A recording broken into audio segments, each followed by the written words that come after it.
এই যে এরা দুইজনের প্রশ্ন এই প্রশ্নটা বলি, আমরা এখনো পূজার সঠিক তালিকা দেই নাই। আমরা ওনাদেরকে সবাইও জানিয়েছি, আমরা আরো পরে জানাবো একজ্যাক্ট ফিগার। এটা হলো সম্ভাব্য, এটা সম্ভাব্য সরকারিভাবে। আমরা কোনো তালিকা এখনো পর্যন্ত দিই নাই। এই সুযোগে আমি আপনাদেরকে একটু বলে রাখি, এখানে আমাদের নেতৃবৃন্দ আছেন, আমাদের বাংলাদেশ হিন্দু বুদ্ধ খ্রিস্টান ঐক্য পরিষদের প্রেসিডিয়াম সদস্য, যিনি বাংলাদেশ পূজা উদযাপন পরিষদের সাবেক সভাপতি অ্যাডভোকেট সুব্রত চৌধুরী মহোদয় আছেন। আমাদের বাংলাদেশ পূজা উদযাপন পরিষদের সভাপতি শ্রী বাসুদেব ধর, উনিও সাংবাদিক উপস্থিত আছেন।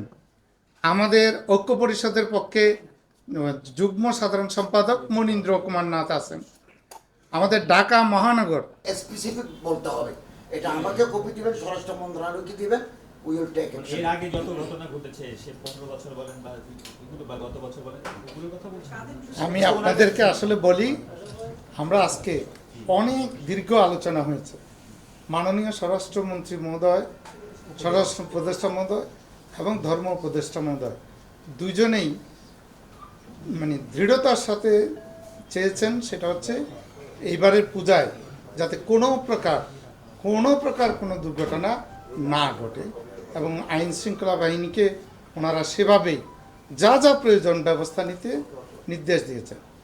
আমরা বাংলাদেশ পূজা উদযাপন পরিষদের পক্ষ থেকে অতীতে যে সমস্ত ঘটনাগুলো ঘটেছে, আমরা বলেছি আমরা কোনো ঘটনার বিচার পাইনি। সেই বিচারের ব্যাপারে ওনারা দুইজনেই খুব আন্তরিকতার সাথে গ্রহণ করেছেন এবং আমাদেরকে বলেছেন প্রত্যেকটি কোনো ঘটনার স্পেসিফিক আমরা যখন ওনাদের কাছে তুলে ধরব, ওনারা সেগুলোর ব্যাপারে আইনগত ব্যবস্থা নেবেন। কারণ আপনারাও জানেন, অতীতে যত ঘটনা ঘটেছে আমরা বারবার বলেছি কোনো ঘটনার বিচার গত 53 বছরে আমরা পাইনি। সেজন্যই আজকেও এই বিষয়টা আমরা আলোচনা করেছি। বিশেষ করে আমরা সর্বশেষ 2021 সালের দুর্গাপূজার ঘটনা আপনারা সবাই জানেন, কুমিল্লার একটা ছোট্ট বিষয়কে কেন্দ্র করে কুমিল্লা, ফেনী, নোয়াখালী, রংপুর সহ 20টি জেলায় যে ধ্বংসযজ্ঞ চালানো হয়েছিল, একটি ঘটনারও বিচার হয়নি। আমরা প্রত্যেকটা ঘটনা বলেছি, 5ই আগস্টের পূর্বাপরের কথাও বলেছি। প্রত্যেকটি ঘটনা ওনারা আমাদেরকে আশ্বস্ত করেছেন যে ওনারা আমরা যদি তথ্য সঠিকভাবে উপস্থাপন করতে পারি তাহলে ওনারা বিচারের ব্যবস্থা নেবেন।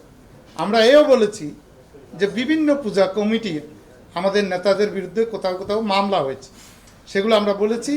ওনারা বলেছেন যদি কেউ প্রকৃত অর্থে দোষী না হয়, তাদেরকে অন্যদেরকে যারা সাধারণ বা অন্যায়ভাবে যাদেরকে মামলায় আসামি করা হয়েছে তাদের ব্যাপারটা ওনারা সহৃদয়তার সাথে দেখবেন, যাতে ওনারা হয়রানির শিকার না হয়। আমরা সেগুলো নিয়ে বিস্তারিত আলোচনা করেছি। সেই জন্যই মাননীয় ধর্ম উপদেষ্টা বললেন যে অতীতের ঘটনাগুলোর আসলে উনি নিজেই উত্থাপন করেছেন যে অতীতের ঘটনাগুলোর বিচার হইতে হবে। ধন্যবাদ।